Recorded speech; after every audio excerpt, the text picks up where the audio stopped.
hermosa en la Super 7 en la mañana. Nosotros con mucho contenido y sobre todo también sacando tiempo para la responsabilidad social, para devolver un poco a la ciudadanía de todo eso que nos da con su sintonía. Y basamos a una conversación sumamente relevante que tiene que ver con preservación, el cuidado de fuentes que son para nosotros esenciales y que la semana pasada ya yo incluso había introducido con algunos tópicos, pero qué bueno que está la visita directa de Claudio Camaño Vélez para que él mismo nos hable de este informe, que incluso, aparte de otros temas grandes que él va a conversar con nosotros, de un informe del que yo comencé hablando aquí y que lo presentaron ellos, lo impulsaron ellos como la Comisión de Fomento de la Tecnificación del Sistema Nacional de Riego y otros grandes temas. Así que buenos días, Claudio, qué bueno que estás aquí y apoyándonos también en esta campaña. Muchas gracias a ustedes por la invitación. De verdad, Rosario y Tania, qué alegría estar aquí. Yo de hecho yo no voy a decir que, si yo no soy el presidente del club de fan de Super 7, por lo menos soy el vicepresidente. Claudio, querido, así que, y de verdad que me enorgullece mucho estar aquí. Y también, ¡hey, mi amigo Barty! Tu hermanito de este lado aquí. Mi amigo mi hermano Bartolomé Pujal. Dígalo duro. Que de hecho Bartolomé ha sido precisamente también de los arquitectos de esta entidad que surge como a partir de un encuentro con el presidente de la República, quien venía desde el 2017 preocupado con el tema agua y que nos planteó el interés de crear una entidad especializada para promover y fomentar la eficiencia en el uso del agua en la agricultura. Y de hecho, una de las personas con la cual me instruyó reunirme para darle forma a esa idea y convertirlo en una entidad fue precisamente con mi hermano Bartolomé Pujal, quien nos llevó de la mano en todo este proceso. Quiero decir que incluso antes de él estar formalmente, o sea que eso incluso, todas esas horas que le dedicó, básicamente lo hizo como una contribución a la patria, porque todavía en ese momento él no estaba formalmente como funcionario gubernamental. Pues qué bueno que estamos por aquí y sobre todo, Claudio, que tú puedas ir de manera detallada informándole a la gente qué se ha venido haciendo desde la Comisión Nacional de Riesgo y sobre todo a propósito de esos informes técnicos, investigaciones que nosotros tenemos que crear conciencia como ciudadanía. Mire, primero le pido disculpas, estoy un poco afónico, lo que pasa es que eso noto. Hemos estado hablando mucho, conversando mucho. Estuvimos ayer y antes de ayer en la línea noroeste, reunidos con juntas de regantes, con productores, con líderes sociales y políticos, conversando sobre este tema. Y pues esa es una de las facturas que a veces hay que pagar, que se nos va un poquito la voz.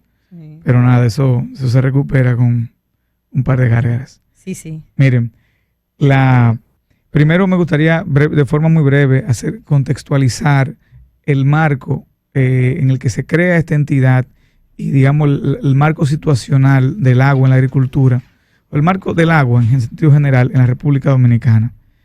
En nuestro país, el 82% del total del agua el 82% de todo el agua del país se utiliza en la agricultura. O sea, estamos hablando de las 4/5 partes. Apenas 1/5 del agua del país se utiliza en uso doméstico e industrial. Luego las 4/5 partes van a la agricultura. Pero de este 82% que va a la agricultura, el 70% se pierde porque tenemos sistemas de riego en promedio, que tienen en promedio una eficiencia que no llega al 30%. En las cuencas del Yaque del Norte y Yaque del Sur, los sistemas de riego en promedio no llegan a un 25%.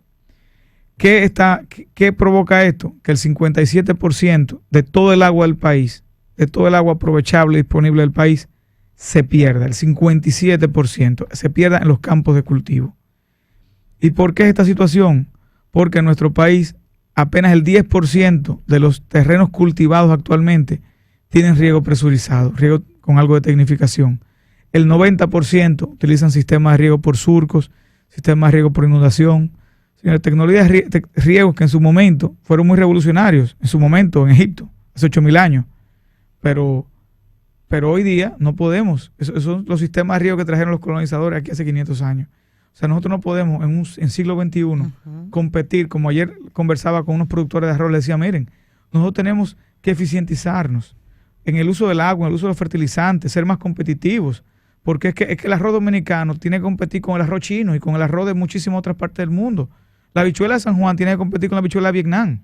O sea, y no solamente compite en el mercado internacional, no, compite aquí mismo, compite en el mercado local. O sea, nuestros rubros agrícolas tienen ya que competir no solamente en el mercado internacional, no solamente por ocupar mercados internacionales, sino hasta en las góndolas de los supermercados y de los colmados nacionales. Los productos de nuestro campo tienen que competir con los productos de otras partes del mundo. Mire, a mí me sorprendió, y esto de verdad que y quiero resaltarlo.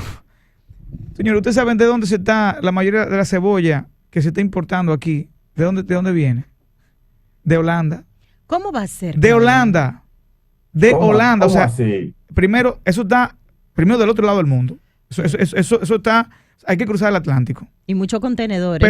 Pero lo primero es, oye, y compitiendo aquí, incluso con la crisis de los contenedores, compitiendo aquí. Eso te digo. Incluso, pero además de eso, usted sabe lo que cuesta la mano de obra en Holanda, el agua en Holanda, la tierra en Holanda, gente que le tiene que quitar la tierra al mar.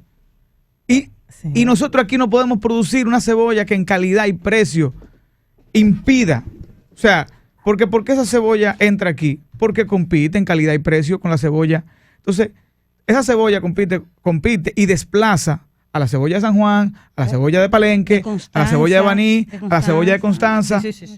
Óigame, una cebolla en Holanda. Entonces, son de las cosas que nosotros como país tenemos que hacer un gran esfuerzo. Eso como que falta la lógica, total lógica de Holanda. Sí. Mire, oiga, yo tuve que revisar el saco, y dije, efectivamente, verificar que de ahí decía producido en Holanda, porque yo no me lo quería creer. O sea, yo me resistía a creer eso. De hecho, una cebolla muy bonita. Incluso yo dije, oye, esa cebolla da pena comérsela. Eso está como para guindarle un arbolito de Navidad.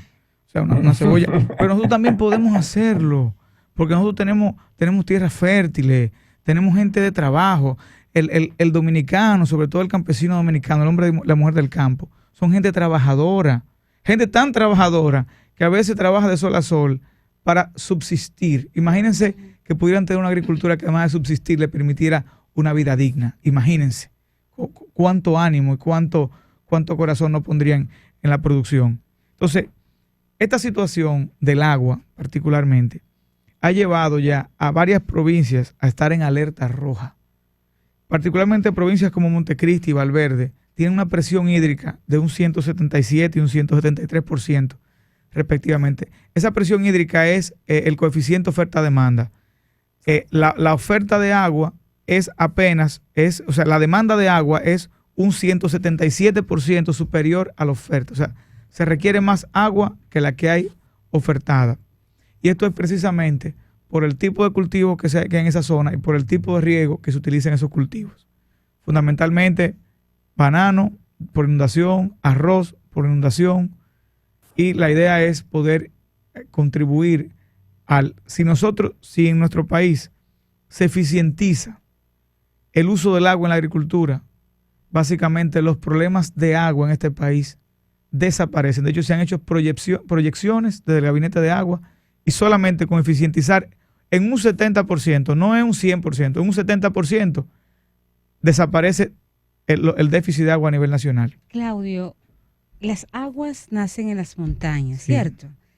Hace un par de semanas el Ministerio de Medio Ambiente dio a conocer que tenemos un 60 y tanto % todavía de bosques, ¿no? De capa boscosa, si mal no recuerdo, 60 y algo.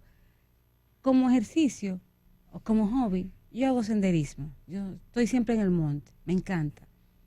Sí. Hace un par de meses estuve en la Sierra de Neiva, en la Sierra de Bauruco por Neiva, ¿verdad?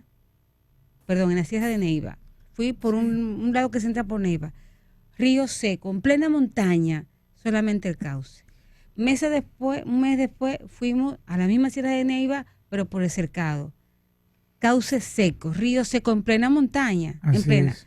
Pero el mes pasado, o a principios de este mes, estuve por Pelempito, Sierra de Barahona, de Bauruco, igualmente. Nos encontramos con cauces, ríos secos, montañas con cauces de ríos secos. Entonces, en la región sur, ¿qué podría pasar con el agua? Sí, las montañas donde deben nacer las aguas, los cauces están secos, los ríos están secos. ¿Qué podría pasar? Miren, en lo que es el marco del Pacto del Agua, que se está socializando ahora mismo en el Consejo Económico y Social, se plantea un plan de inversión de unos 8.500 millones de dólares en los próximos 15 años para el agua, tanto desde lo que es la captura del agua en las cuencas altas, en los bosques, como incluso la disposición final del agua, ya como lo que tiene que ver con alcantarillado, aguas servidas,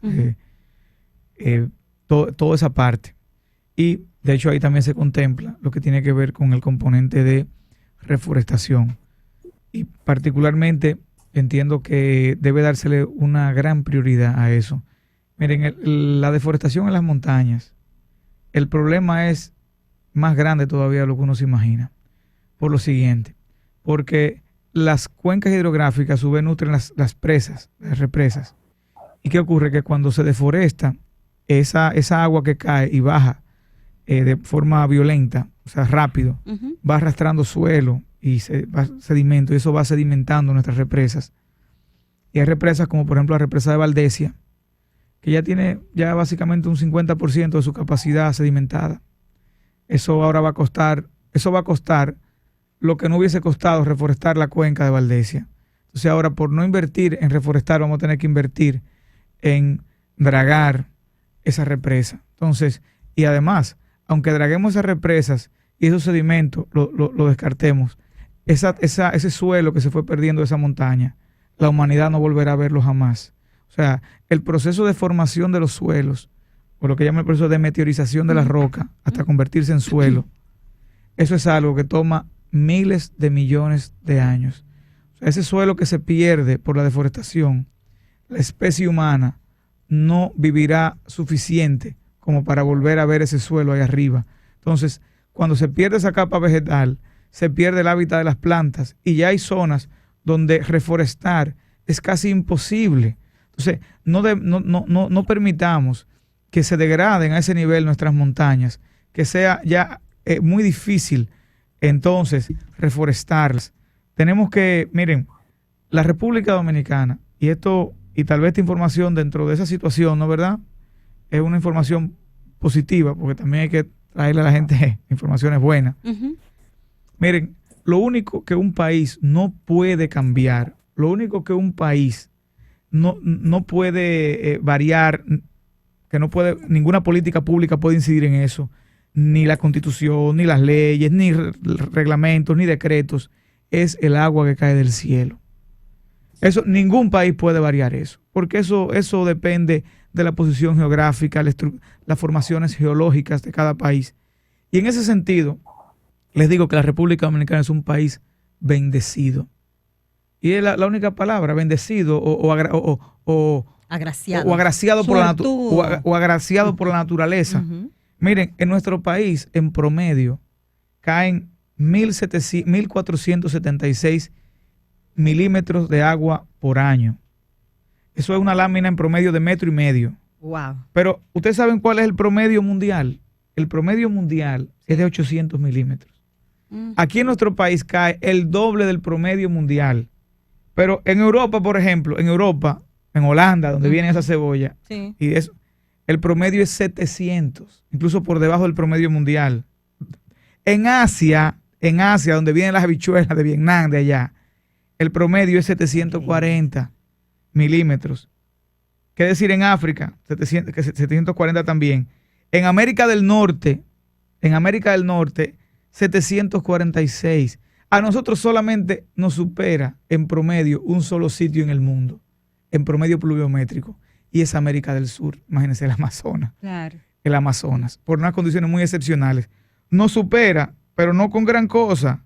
Nosotros tenemos 1.500, ellos tienen 1.600. O sea, ¿qué les quiero decir con esto? Que la República Dominicana, aún en un año seco, donde cae la mitad en promedio de la pluviometría anual, en un año seco, aquí llovería lo que en promedio llueve en un año normal en el resto del mundo.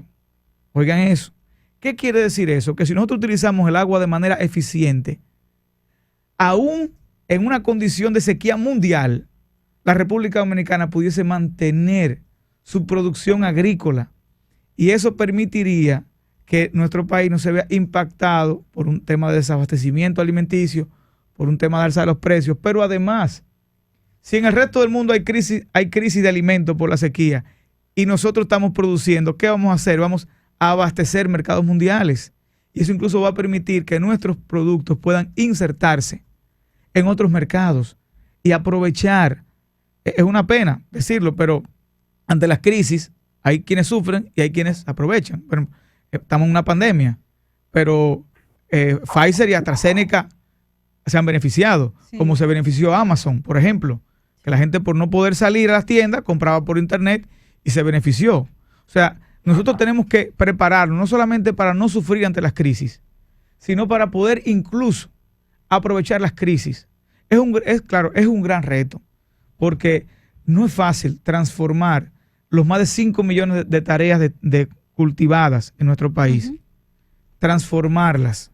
Y les digo una cosa, sí, en nuestro país hay 5 millones de tareas cultivadas, pero hay más de 10 millones de tareas cultivables. Porque el propósito también es con esto, además de eficientizar el agua, poder poner en producción nuevas extensiones de cultivo. Valverde, el municipio de Mao, pero en general la provincia Valverde. La provincia de Valverde, que es una de las zonas de las zonas de mayor productividad de nuestro país, tiene cerca de un 30, un 35% de terrenos potencialmente cultivables que no se cultivan. Adivinen por falta de qué. Por falta de agua. De riego, sí. Pero en la olla de Enriquillo, Bauruco, Independencia, esas zonas, apenas se cultiva un 25% de los terrenos potencialmente cultivables. Yo una cuarta parte. El mes pasado, a principios de este mes, que estuve por ahí, vi un canal de riego seco, es decir, un canal. Aprovechamos para recordar que estamos conversando con Claudio Camaño, director ejecutivo de la Comisión de Fomento a la Tecnificación del Sistema. Dame una preguntita ahí. Sí, desde que termine el recordatorio, el fomento a la tecnificación del Sistema Nacional de Riego y una precisión. La capa boscosa de nuestro país está en un 42%, no 63%, me equivoqué. Actualmente tenemos un 42%, ¿verdad?, de capa boscosa, que es positivo porque en el 2012 teníamos un 38%. Entonces, de 2012 a 2021 hemos aumentado 3 puntos en capa boscosa. Bartolomé. Y luego, sí, Miguel Ángel, Yoli, arreglen la cámara y que no lo puedo ver. Ahora, Claudio, mira, uno de los propósitos de la reforma fiscal era en gran medida procurar recursos para una cantidad de obras de infraestructura que tocaban fundamentalmente el tema del agua. Había una cantidad de acueductos por hacer, por adecuar, por tecnificar, por mejorar, que se iban a hacer, pero al final la reforma fiscal, el presidente atinadamente no la presentó en este año, pero hay una necesidad de recursos importantes y hay una proyección que ha hecho el Gabinete de Agua con relación a los recursos que ustedes necesitan. Hay un fideicomiso que se ha creado, que está vinculado a tu unidad y que, bueno, como parte lo creamos, sé que ya estás en el proceso de firma y suscripción, pero ¿qué tenemos estipulado para el año que viene en el presupuesto general del Estado para el tema de los acueductos, para el tema del agua? ¿Y cómo va a funcionar este fideicomiso que tú vas a tener a bien operar, sobre todo para poder financiar, fomentar y ayudar a todo el tema de tecnificación de riego, como tú llamas bien, finca adentro? Sí, es importante eso que puntualiza Bartolomé, lo de la parte al interno de las fincas, porque precisamente esta entidad viene a llenar un vacío, un limbo que había, y es que el INDRI, que es la entidad que trabaja generalmente con el agua para la agricultura, el INDRI lleva el agua hasta las fincas, pero no entra en las fincas, porque su función es llevar el agua hasta el punto de acopio, ¿no?, de las fincas. Y la entidad que generalmente trabaja dentro de las fincas, dándole seguimiento a los productores, apoyo técnico, es el Ministerio de Agricultura, pero entonces el Ministerio de Agricultura no trabajaba con riego. Entonces, quien trabajaba con riego no entraba y quien entra no trabaja con riego. Entonces, ahí viene precisamente esta entidad, además también porque las infraestructuras de riego que se instalan dentro de las fincas, por un tema incluso de tipo jurídico, son propiedad del dueño de las fincas. Entonces, había que buscar la forma de, con fondos públicos, fomentar inversiones que al final son inversiones privadas. Y precisamente ahí entra esta figura del fideicomiso de fomento a la tecnificación del sistema de riego, por sus siglas, FOTESIR, que como bien dice nuestro hermano Bartolomé Pujals, que de hecho fue también de los arquitectos de ese fideicomiso. Ese fideicomiso ya fue, ya el decreto, aunque el decreto que crea esta entidad manda a la creación del FOTESIR, ya también fue publicado el decreto hace un poco más de mes y medio, el decreto especial que crea el FOTESIR, también, bueno, con la fiduciaria Banreservas, que también ha hecho un trabajo muy diligente.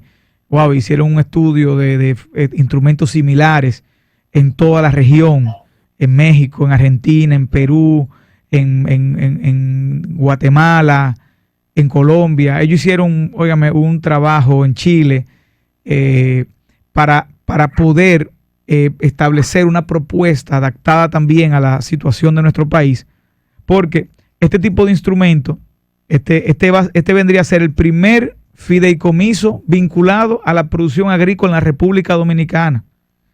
A pesar de que México hace 100 años que tiene fideicomiso de ese tipo, y a pesar de que aquí desde el 1938 tenemos ya el mercado fiduciario, sin embargo este viene a ser el primero. Entonces, Chile hace décadas tiene un fideicomiso similar y es lo que permitió que Chile pasara de ser un país minero a una de las principales potencias agroexportadoras del mundo. Porque ¿qué es lo que va a permitir este fideicomiso? Primero, es un fideicomiso público. Lo que persigue no es crear un fondo de inversión para generar una renta, sino lo que busca es poder dirigir de manera eficiente fondos públicos hacia una acción, hacia un propósito en específico. En este caso, hacia el uso eficiente del agua. Es un fideicomiso que se va a nutrir del presupuesto nacional, de fondos de cooperación internacional y también de donaciones privadas que se puedan establecer a través de alianzas público-privadas. ¿Cómo va a operar este fideicomiso?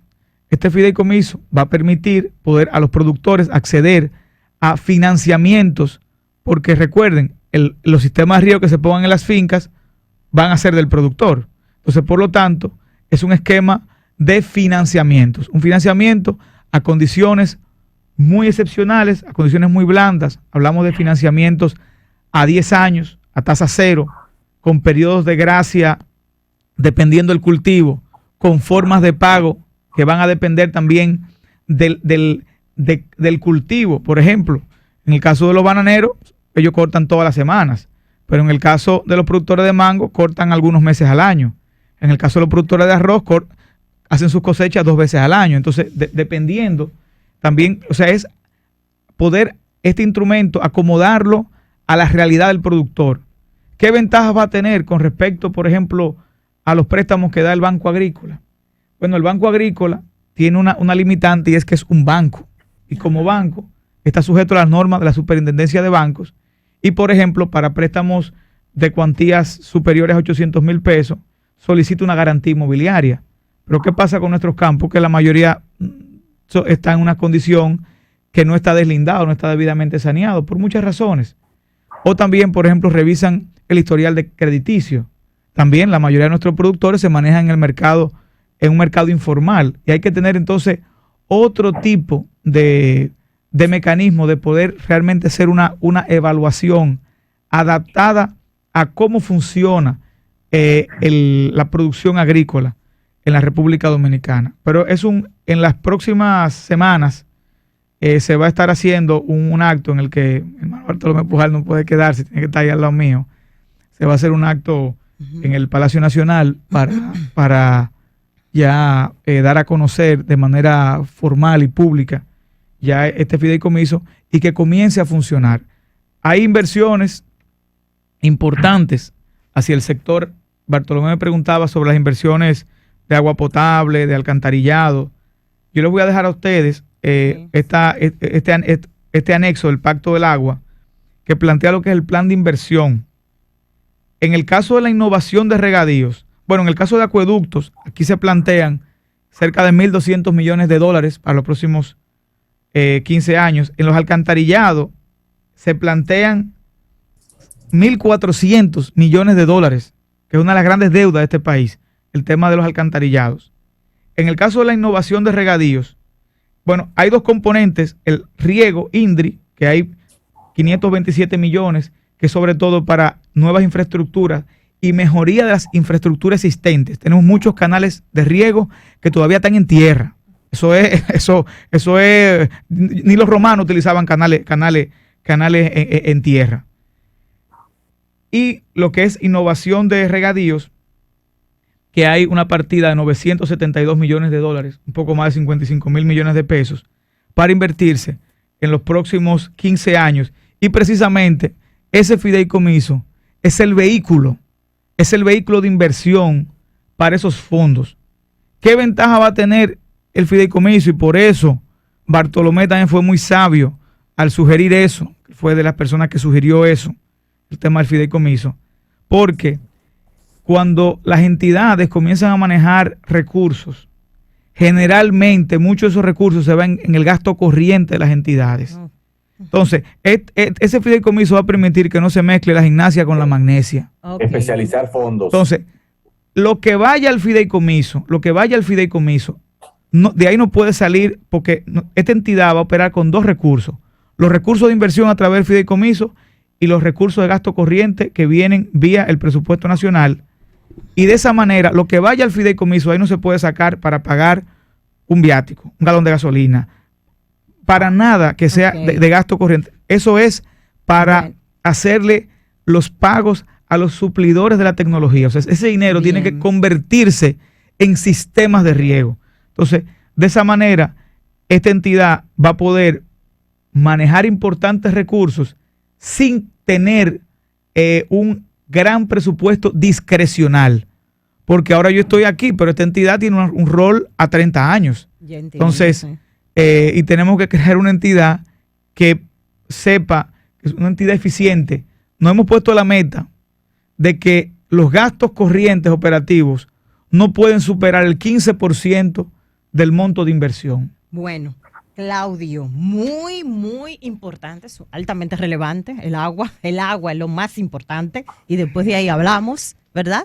A partir de ahí hablamos, si hay agua o no hay agua. Gracias por ese trabajo, proyección, a raíz de que este gran proyecto, Claudio, esté dimensionándose en ejecución, tienes que venir por parte, porque es que cada parte es de... Ay, gracias, todo muy bonito, gracias, me hicieron llegar también el informe, que por parte lo iré también detallando aquí y tú tendrás que venir. Claudio, mándame eso, por favor. Sí. Pero mi hermano, mire, ¿y cuándo que usted me va a hacer la visita ya? Déjame pedirlo. Que le van a dar su fuetazo porque usted no está recibiéndolo. Le van a dar su fuetazo, como conozco a Claudio. Le voy a despedir para que le dé su fuetazo fuera del aire. Óigame, mire, Bartolomé es un funcionario inteligente y buen mozo, pero un funcionario humilde. No, óyeme, de verdad. Ay, Bartolomé, gracias Claudio Camaño, gracias por esa iniciativa tan relevante para el país. Ojalá que te apoyen todas las instituciones que deben estar comprometidas y sobre todo suerte este día del lanzamiento del fideicomiso, que todo marche muy bien con los papelitos como son. Amén. Para que usted también trascienda como esta gran obra. Amén. No puede, de otra manera no puede ser. Tiene que ser la cosa o se hacen bien o... Mira, esto hay que hacerlo sí o sí y hay una sola forma de hacerlo y hacerlo bien. O sea que aquí no tenemos, el margen de error aquí es muy mínimo. Así será. Gracias a Claudio Camaño, que es el director ejecutivo de la Comisión de Fomento de la Tecnificación del Sistema Nacional de Riesgo, por utilizar la Super 7 en la mañana para traerle una buena noticia este viernes a la gente. Y yo quiero, antes de irnos a la pausa, decirles a ustedes que una muy buena noticia es que usted sepa que para comprar cualquier maquinaria, equipo, lo que vaya a necesitar, sobre todo, por ejemplo, Claudio, que además de abogados, esencialmente es agrónomo, ingeniero agrónomo, ¿no? Entonces, Claudio necesita todo eso, ¿verdad, Claudio? Claro. Y sobre todo para los proyectos personales que siempre ha tenido. En Milwaukee, Solo Industrial, él puede conseguir, él y todos nosotros podemos conseguir. De hecho, yo he ido ahí muchas veces. ¿Cómo? Bueno, pues usted dice que lo mandó Cristian Jiménez, que yo le estoy haciendo la mención, pero Cristian Jiménez, y usted un rey allá. No, pues ya yo sé. En Milwaukee, con nuestros amigos de Milwaukee, además te asesoran. No solamente es ir y comprar unos equipos, sino también unos utensilios, sino que te asesoren también de cómo utilizarlo y qué es lo que más te conviene. Está en la avenida San Martín, número 183, casi esquina Máximo Gómez. Y otra cosa que a Claudio también le encanta.